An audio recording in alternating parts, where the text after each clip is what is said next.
We talked about bringing inflation down and getting the economy growing and then being in a position, as we are now, to cut people's taxes. Legal immigration, another example of failure. And again, the audience hostile. What was the total net migration figure in the last 3 years running up to the 2016 referendum when we had freedom of movement? Do you know it? It was 836,000 people.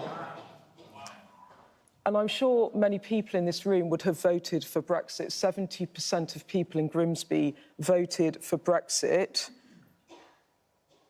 How do you think they feel about that when they hear that net migration into this country has more than doubled in the last 3 years from before we left the European Union?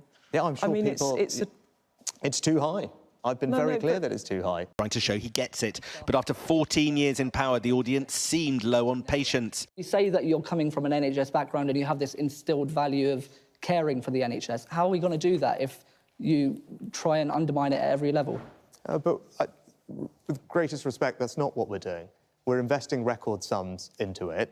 We're training more doctors and nurses than we ever have, and there are more doctors and nurses in the NHS today than it's also had. Because there's shortages of the staff already. We're short of radiographers, all the trades, all the different specialities throughout the hospitals. We're short of staff. So building another building that's going to move it from the hospital is not going to cure the problem.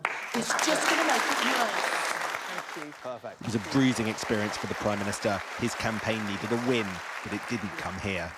An exclusive Snap poll suggests a decisive verdict. 64% said that Keir Starmer won, just 36% said Rishi Sunak, not the result the Prime Minister needed.